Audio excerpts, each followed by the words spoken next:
This is Optimal Living Daily, episode 1908. Do you know and live your values? And SelfConnection as the Path to Wellbeing, both by Dr. Kristine Klussman of KristineKlussman.com. And I'm your very own personal narrator, Justin Malik, reading to you from some amazing blogs and books to help you optimize your life, covering self-help, personal development, happiness, productivity, and more. And I have 2 posts for you today, so let's get right to them as we optimize your life. Do you know and live your values?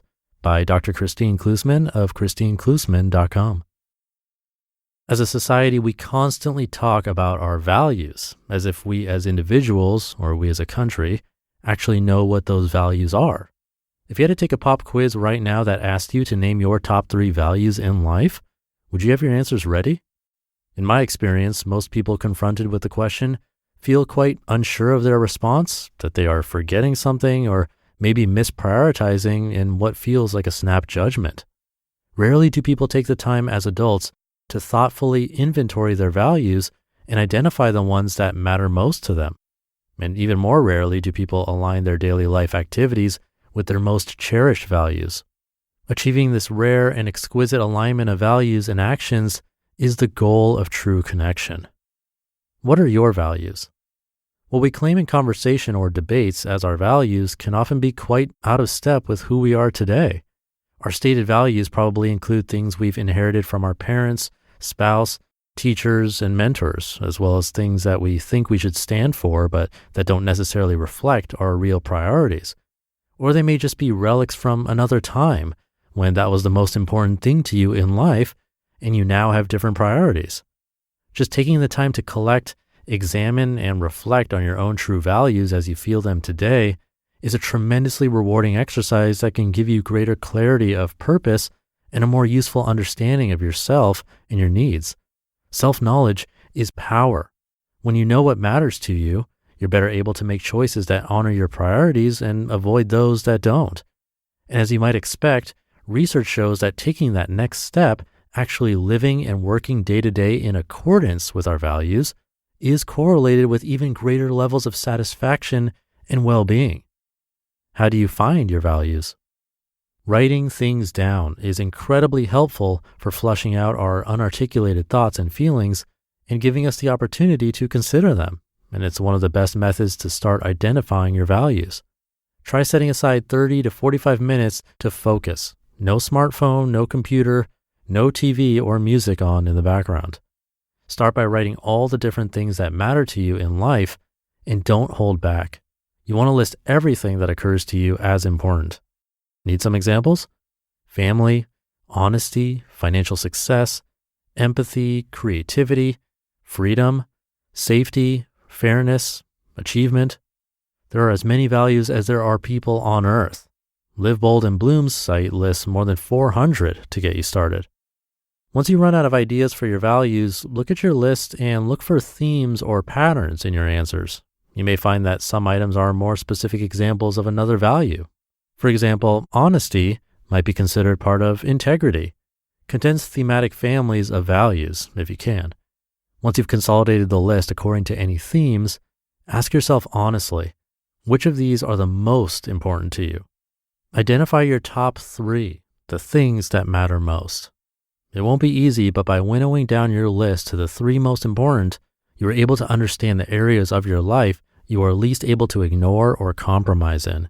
You have a clear view of the values that you really should live by every day, which helps you make choices about the types of work, friends, and lifestyle that'll make you most fulfilled.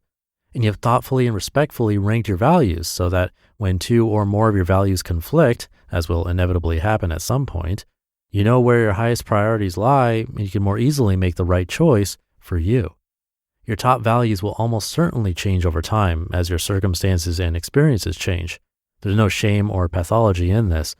The important thing is to regularly check in with yourself, getting clear on what your current values are, and looking back at past lists to see where you once were. It's fascinating to read old journal entries and see yourself as the person you were then, and more often than not, you'll find a common thread. Make sure that you're honoring it in your life. I have another article from her coming right up, but first, I've been using a natural face serum for men that I wanted to tell you about. I've had dry skin for as long as I can remember, but never got into special lotions or serums because they rarely work, or they have ingredients that are questionable at best.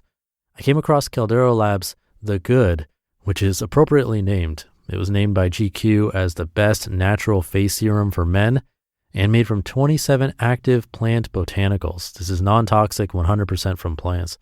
Makes my skin look and feel really smooth and fresh. And not just me, but in their clinical trial, 96% of men saw healthier skin. And besides all that, you know it is good when you can try it 100% risk-free. If you don't love it after 60 days, they'll refund you in full. That's a really long time to try it to see if it's working for you or a loved one. I got a special offer for the Optimal Living Daily audience. Receive 20% off your first purchase of The Good. Go to calderalab.com and use discount code OLD at checkout. CALDERALAB.com and use discount code OLD at checkout. SelfConnection as the Path to Wellbeing by Dr. Kristine Klussman of KristineKlussman.com.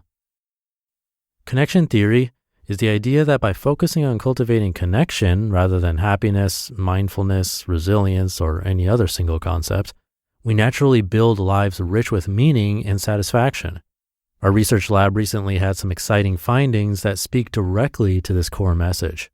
We asked 66 people to take a test that assessed their level of mindfulness, a measure that tends to correlate with life satisfaction, and then journal every day for 1 week.